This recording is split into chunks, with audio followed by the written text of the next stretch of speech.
Italy, 1947. 2 years since the war's end. Poverty plagues much of the country, fertile ground for communism, which promises a solution to economic ills and injustice. Life was extremely hard. Besides the political tensions, there was always a sense of having to tighten your belt. We were hungry. We were always hungry.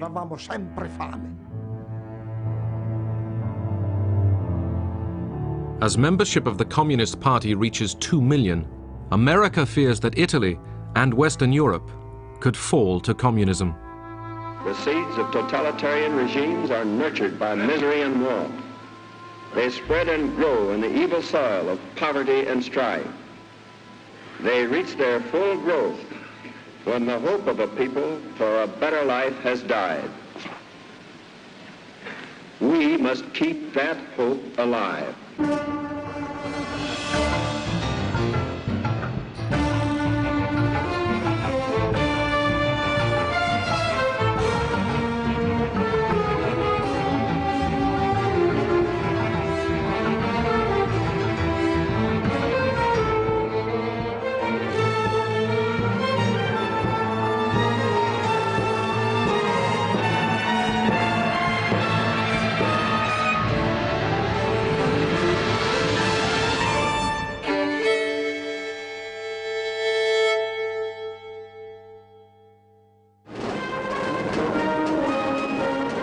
May Day in Moscow, 1947. The Red Army was the largest fighting force in the world. Stalin had established control over most of Eastern Europe.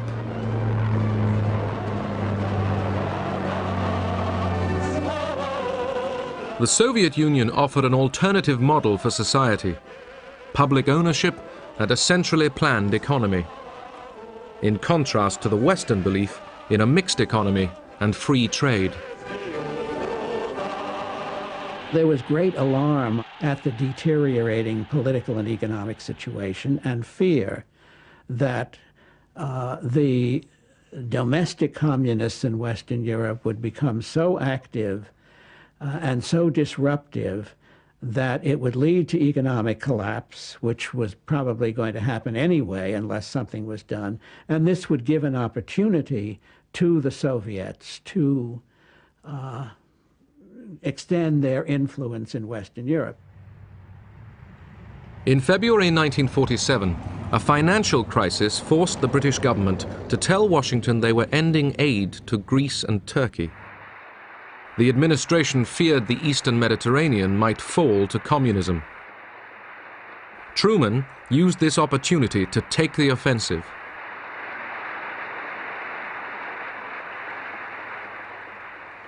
The free peoples of the world look to us for support in maintaining their freedoms. If we falter in our leadership, we may endanger the peace of the world, and we shall surely endanger the welfare of this nation. I was there in the balcony listening, and I was struck by the absolute concentrated attention of the Congress. On this occasion, everyone in the hall realized that this was a major historical event. I therefore ask the Congress to provide authority for assistance to Greece and Turkey in the amount of $400 million for the period ending June 30th, 1948. Truman pitched the struggle for the first time as between freedom and tyranny, the West and the communists. Truman had to persuade the often isolationist Congress to act. The anti-communism of the Truman Doctrine did just that. The Truman speech reflected very clearly Truman's own character. He liked to see issues very clearly and to come up with clean-cut answers. After 5.5 years of a war to defeat fascism, Europe was bankrupt. Industry lay in ruins. Homes were in rubble. People struggled to survive.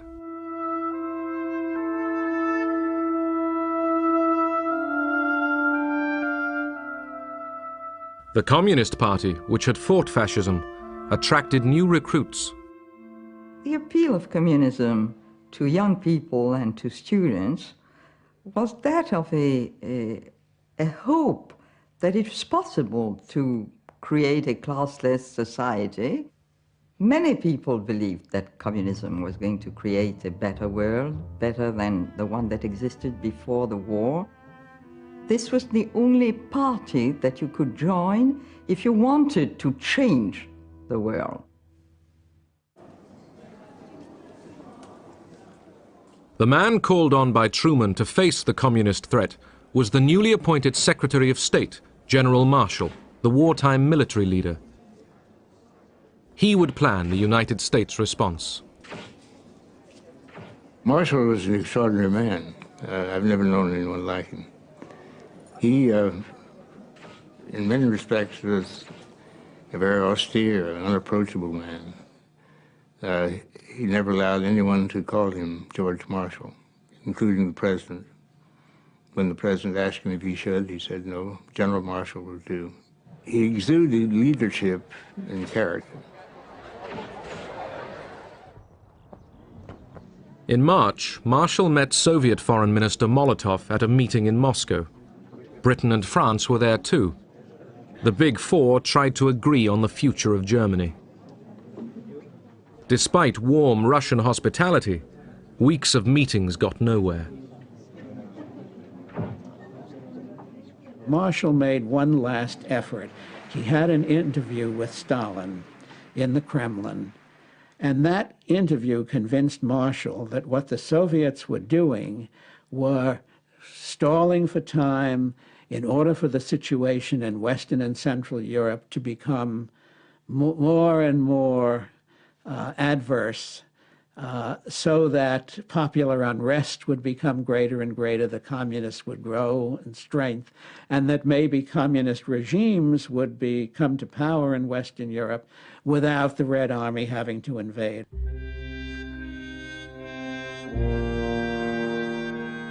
At the heart of Europe's problems lay the question of a defeated Germany.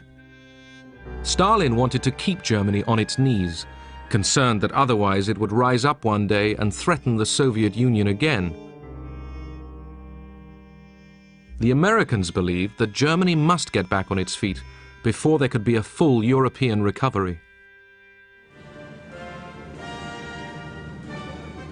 Marshall was now convinced of the need to act quickly.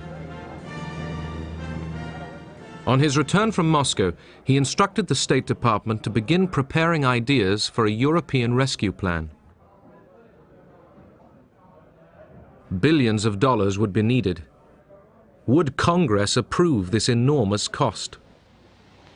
The whole situation is critical in the extreme. We happen to be, very fortunately for ourselves, the strongest nation in the world today, certainly economically. The urgency was such that Marshall rushed forward his plan. There will be requirements in this program. He announced it at an awards ceremony at Harvard University. There were no film cameras present. Marshall proposed aid to Europe on a vast scale and invited the Europeans to respond. Ernest Bevin, the British Foreign Secretary, immediately realized the importance of Marshall's speech. He had always wanted to involve the Americans in European reconstruction. When Marshall made his big speech in Harvard, Bevin seized upon it, and bringing the French in at the same time, welcomed it, and out of that they built up what became the European Recovery Program and the whole recovery of Western Europe. The Soviet economy also desperately needed investment to make up for the ravages of 4 years of war on Russian soil. In theory, the Marshall Plan was open to both East and West, but would Stalin participate? Stalin was always suspicious, and he wasn't keen on it from the very start. He said, "Just you watch it. The situation is quite different from the wartime Lend-Lease American assistance to us. With the Truman Doctrine in place as well, they don't really want to help us. They just want to tear the people's democracies away from our sphere of influence, to win them over, to infiltrate them, to pull them away from the Soviet Union."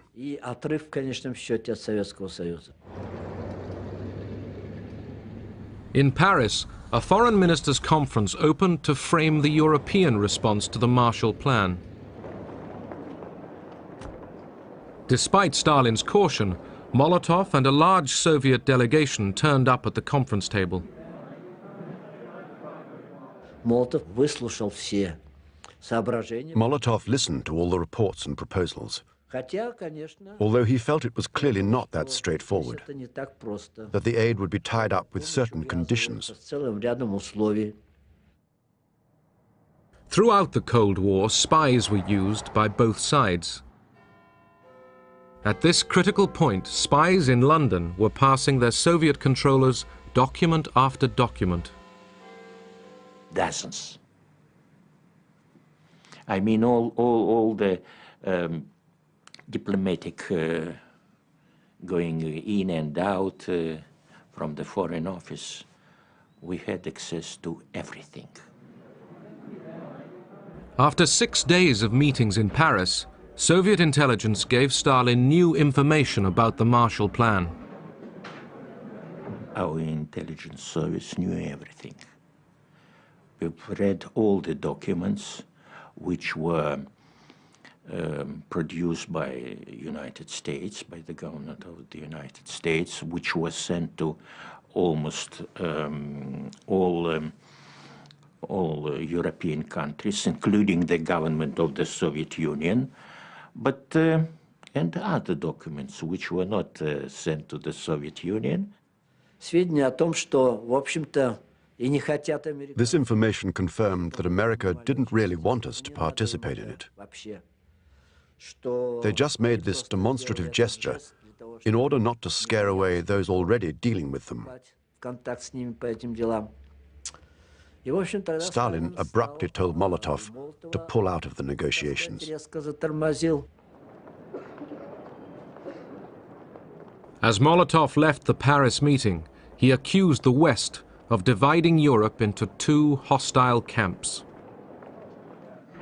There never was any thought that the Soviets would actually join the Marshall Plan, but it was a desirable step to persuade the world that we really were being altruistic here. This was not basically an anti-communist, anti-Soviet measure, and should, by some miracle, the Soviets themselves join, or some of their satellite countries, we would have welcomed them in it.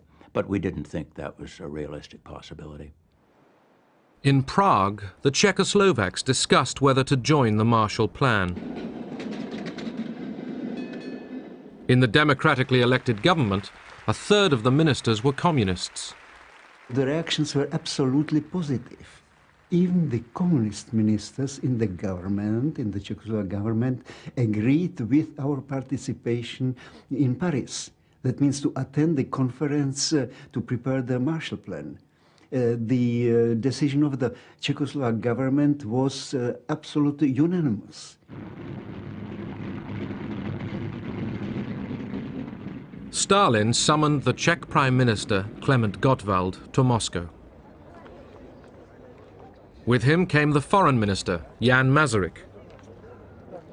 They arrived on the afternoon of July 9th and waited. It was about 11 o'clock in the evening, that means before midnight. Somebody came that they should immediately go over to Kremlin. But the principal question put before them was that the Czechoslovak delegation shouldn't go over to Paris to attend to the conference on the Marshall Plan. Stalin said, if by 4 a.m. on the 11th of July you have not refused to attend, then be prepared. This will have serious consequences on our relations with you. Stalin was quite clear, quite rough, and he gave the ultimatum of 4 hours to our delegation to say their decision. Finally, the same government which accepted unanimously the presence in Paris rejected it. As far as the Marshall Plan is concerned, there was no normal discussion. There was practically only a quite clear order. You have to do it, and if you do not do it, so you are not our friends. You are betraying the Union, Soviet Union, and so on and so on. So this was quite clear. When the Czech delegation left Moscow, Gottwald read a prepared statement. He couldn't hide his discomfort. Народы станут еще крепче. Поэтому да здравствует вечная дружба и союз Советского Союза и Чехословакии, да здравствует героический советский народ и его великий вождь генералиссимус Сталин.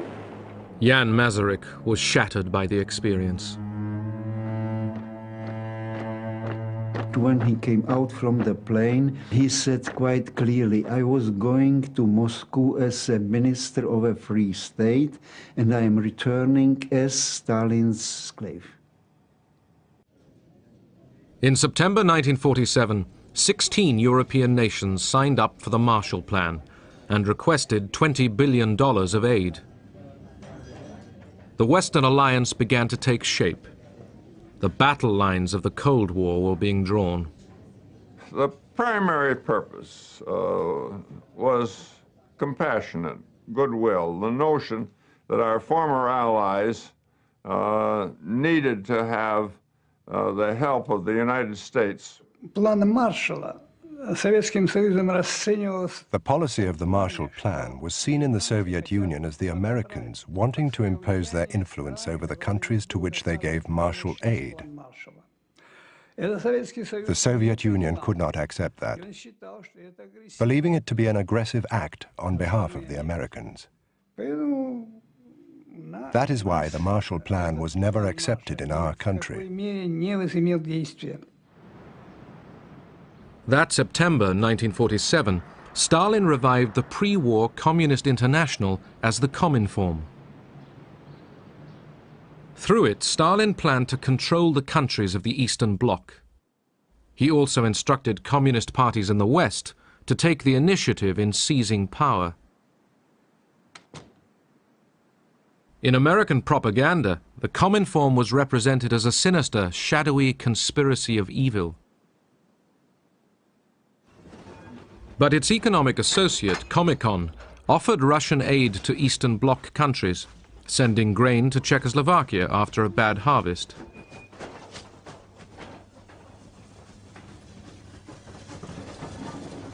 Both Cominform and Comecon were a direct response to the Marshall Plan. On the one hand, the Cominform would follow the political, ideological line the Soviet Union wanted to adopt in the socialist countries. On the other hand, the aim of Comecon was to provide economic assistance in order to prevent these countries from being torn from our sphere of influence. February 1948, the Communists reach for power in Czechoslovakia. Workers' militias go on the march. Non-communists are arrested. Action committees take over the police and the labor unions. President Beneš capitulates. The red flag flies in the center of Prague. In just 5 days, the communists took over Czechoslovakia's government. Stalin's rule was imposed on the Czechs.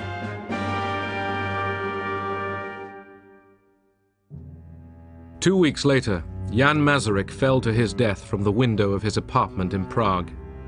The argument still rages. Did he despair and jump, or was he pushed?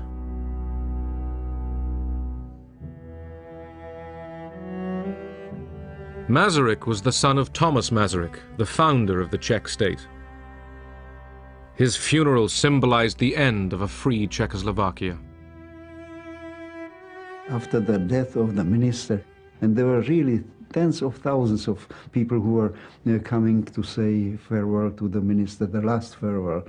They were crying and flowers and so on and so on. But the general persuasion was that there was really the end. We felt it like that, unfortunately. The communist takeover in Prague shocked Washington.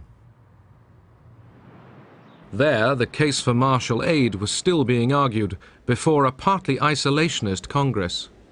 The Soviet Union and its agents have destroyed the independence and democratic character of a whole series of nations in Eastern and Central Europe. It is this ruthless course of action and the clear design to extend it to the remaining free nations of Europe that have brought about the critical situation in Europe today. It was touch and go when both houses of Congress were finally considering the legislation. Then the Czech coup occurred, and that was the final straw, because even the isolationists, or most of them, could see that the Russians were advancing westward with the takeover in Czechoslovakia and so on. So it helped very importantly to pass the legislation. On April 3, 1948, Congress approved $5 billion of martial aid. The Marshall Plan was born from the need to feed the hungry and to prevent communism spreading over Europe.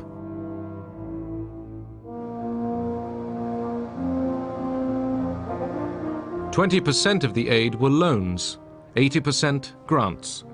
The first shipments were foods and fertilizers. Next, machines to improve agricultural efficiency. In the 4 years of the plan, the Marshall Agency spent $13.5 billion in 16 countries. Fewer people spent more money in that agency than ever before or since in the United States government. It was an extraordinary performance. Europe's purchase of American goods and machinery redirected many Marshall Aid dollars back into American industry, fueling a post-war boom. Most people I knew felt that the generosity of Americans was a self-serving one, in the sense that they thought of Europe as an outlet for their goods, as a market to export stuff. And we thought that we could see that in the types of things that they wanted us to buy with the money that they lent us. One of the countries most in need of help was Greece, devastated by the Nazi occupation and years of civil war. In the north, government troops still hunted out communist guerrillas. Greece, of course, emerged from the war in a terrible state. Probably 2,000 of the nation's villages had been razed and burnt to the ground by the reprisal raids of the Nazis. The consequence of the Civil War was to add to that terribly shredded kind of social fabric. During the 4 years of the Marshall Plan, Greece received nearly $700 million of economic assistance. Young Americans were thrust into positions of heavy responsibility. I was the youngest member of the Marshall Plan mission in Greece. I arrived there at the age of 23, and to my astonishment, a year later, at age 24, there I was in charge of the Greek import program. The range of projects which we engaged in were all over the map and all over every single sector of the economy. And one could say that America fed and fueled and clothed the Greek nation.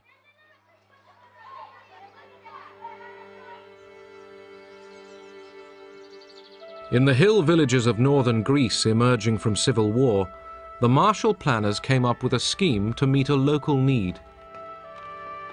During the war and during the Civil War, one of the major elements destroyed was the farm draft animal.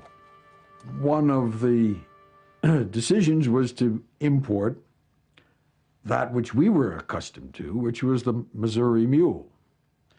And the Missouri mule is not only cantankerous, he's big.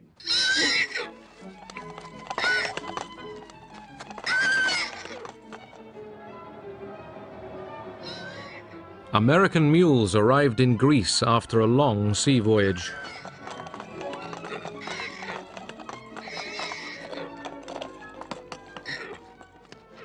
The village leaders informed us about the mules. We went down to the cooperative in Xanthi, and that's where they gave us the mules. The farmers drew lots. You took a piece of paper with the number of the mule written on it. Then you went to the overseer. He looked at your paper and gave the mule with that number to you. And then he said, take it.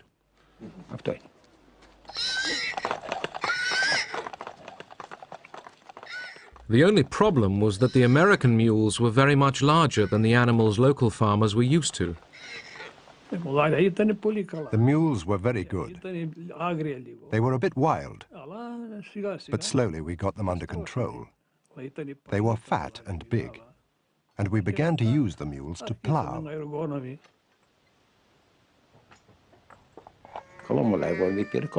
They were very good. They gave me a superb mule, and we started to plow.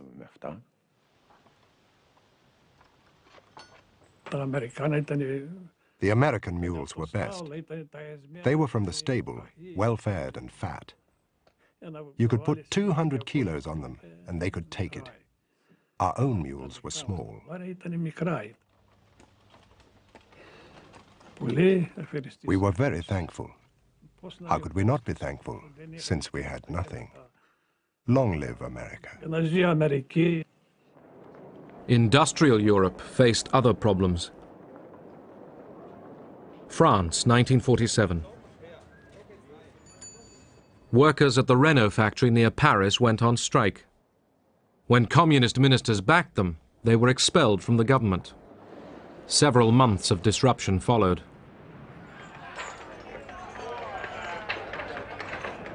Strikes spread.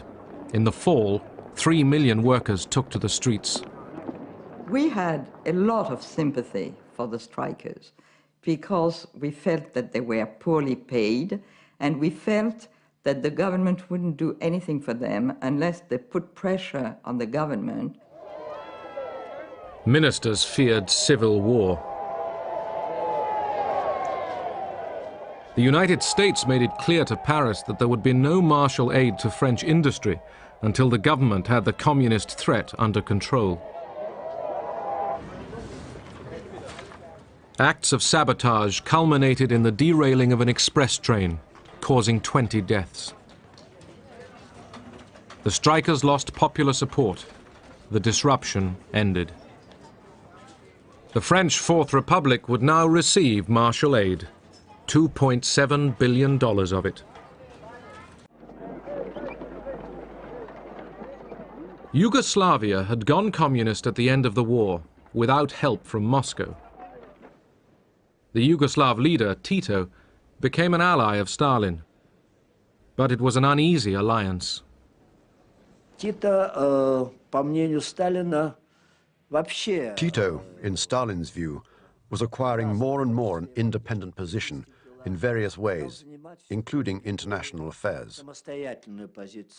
Tito didn't consult or seek advice from Stalin in advance. He was moving further and further away from the socialist direction.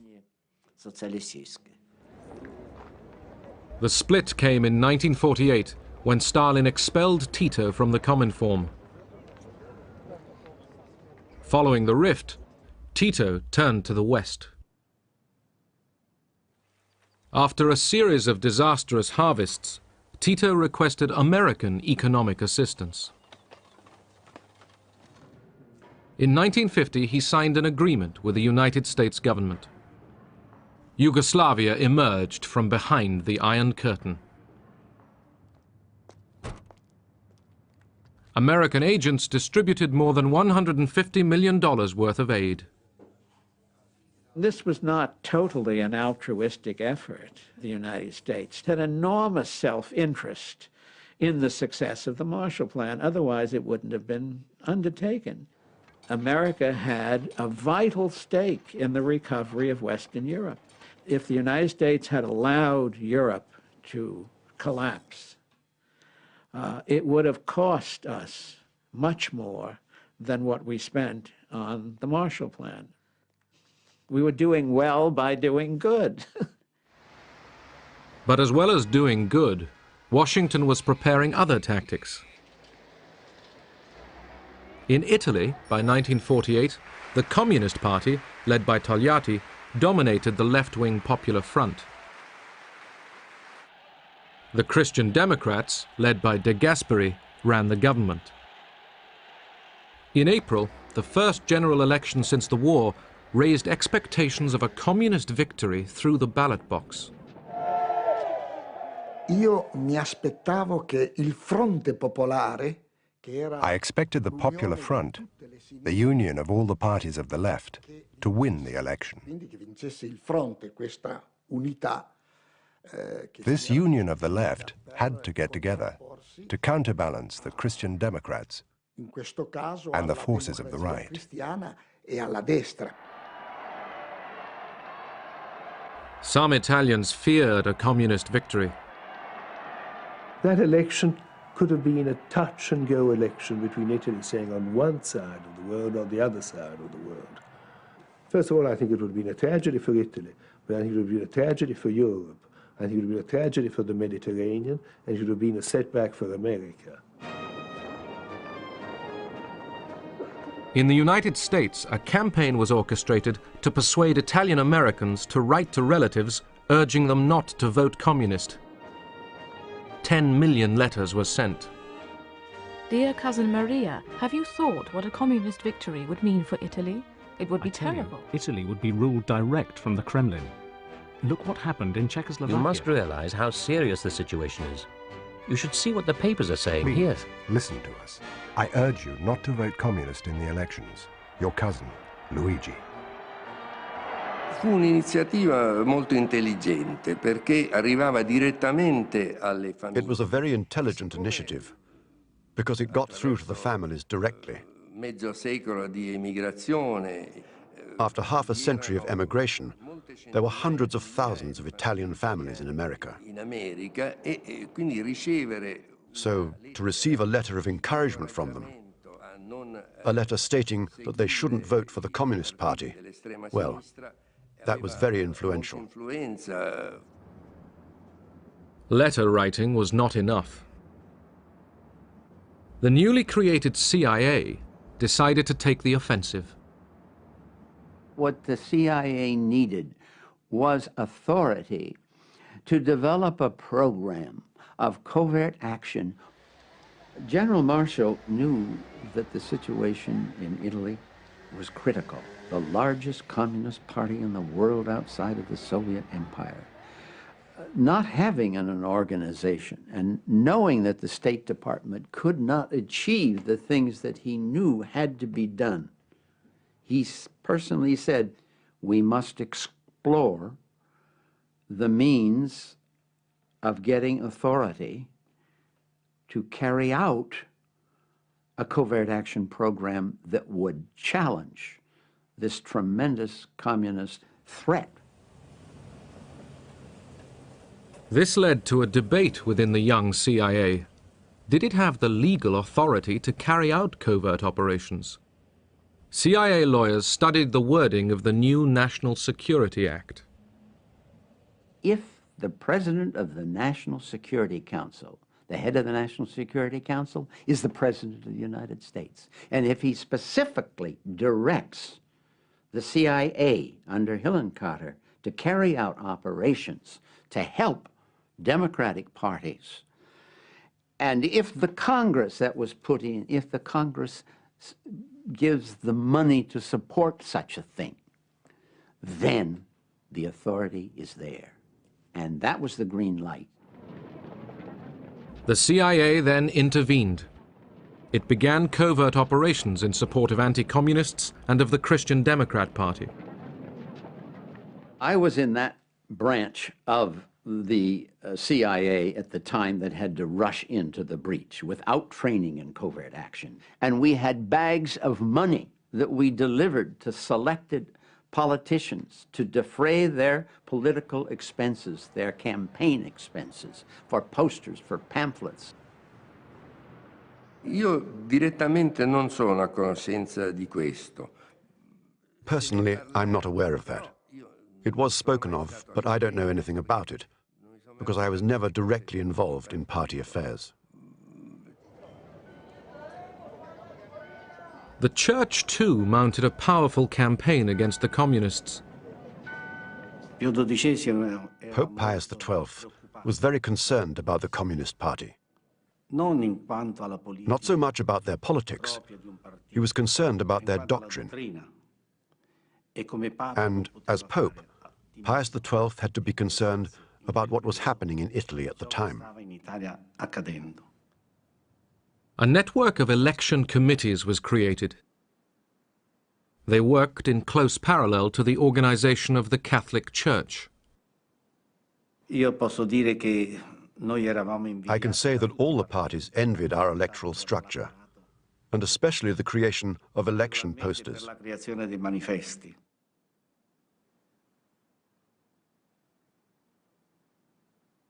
In the rural areas, there were no cinemas. It was unthinkable at that time. So we had this idea. We sent some lorries out into towns and villages, and we projected the films at night, electioneering films. When we showed those films, everybody used to rush to the squares where the films were projected. They were always very crowded.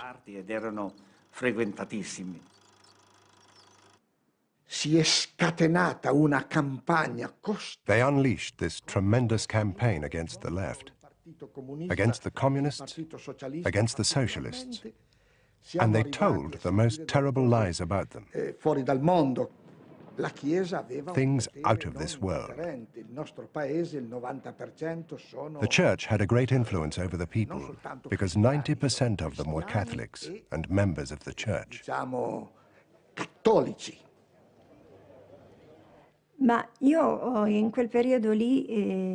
that particular time, I was a practicing Catholic.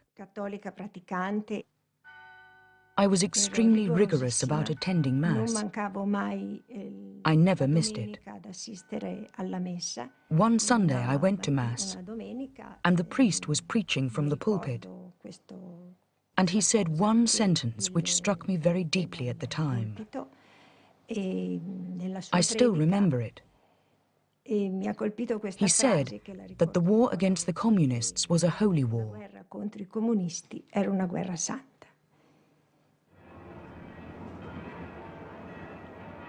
Pope Pius XII and the Catholic Church had supported the fascists throughout their decades of rule. But the Vatican totally opposed communism. Just days before the election, Pius XII excommunicated many members of the Italian Communist Party. When I heard about it, I was terribly upset. To begin with, there was the fact that at the time I was engaged to my fiancé. We were getting married the next year, and this meant we couldn't get married in church.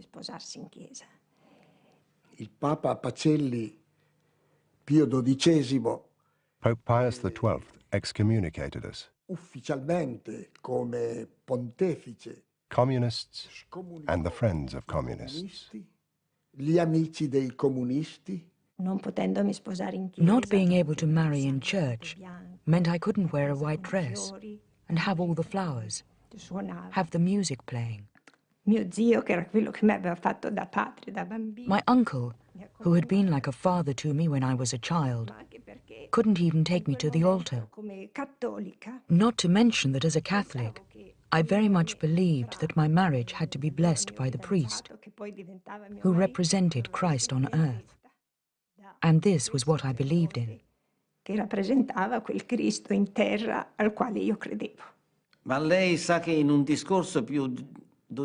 know that Pius XII, in one of his speeches, said you are either for Christ or against Christ. And the Communist Party was against Christ. They were clearly atheists. So, it was a duty of the Pope and of the Church to protect their people. So there was no other protection on the part of the Church but to organize all the Christian movements to oppose the Communist Party. On April 18, 1948, Italy went to the polls. The Christian Democrats won a landslide victory. Italy would remain a member of the Western Alliance. The communist share of the vote was almost halved. Ho pianto moltissimo. I cried so much. Perché We'd worked so hard to win this battle. It had been such an effort. I remember crying and crying and crying. La vittoria fu superiore a quello che... The victory was even greater than we had expected. It was the only time when we, on our own as Christian Democrats, had an absolute majority in Parliament.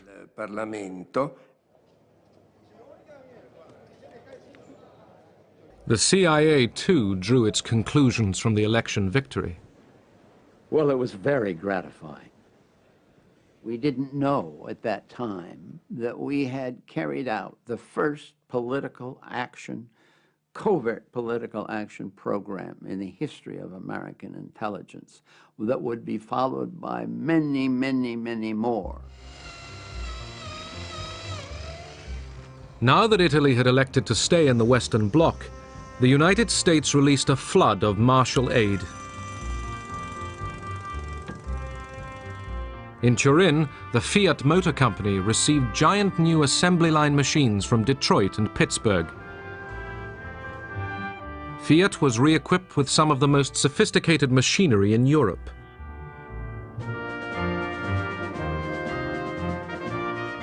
Fiat's recovery would fuel the revival of Italian industry. In Europe and in Italy especially, we thought of America as all-powerful. They had 50% of the world GNP, they had all the modern technology, they'd beaten the Nazi system. And I don't say that you didn't expect it, but we were pleasantly surprised to see the generosity of their foreign policy. And the generosity of their foreign policy at that moment was expressed through the Marshall Plan. The Marshall Plan also demonstrated the United States' desire to secure Europe's future. The message was, modernize your economies, and you too can be like us. The Americans were trying to impose American ideas, American organization into Europe. There was a feeling that if the European economies were to be rebuilt, if Europe was to be competitive in the world economy again, it would have to imitate American production methods, American management methods, and so on.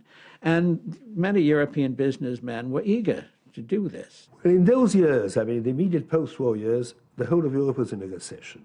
So first of all, it helped us step out of a recession. It gave us a certain amount of speed to the economy. But that was the first step. The second real step that was it approached this European community on the whole. It brought us towards NATO, and it brought the European countries closer to each other and to the United States. The Marshall Plan set out to build a European consumer society. The United States wanted a free enterprise Western bloc, peaceful, united, and tied to American trade and capital. The Soviet Union was forced to build its own rival bloc. The people of the socialist countries would eye the West for 40 years and wonder.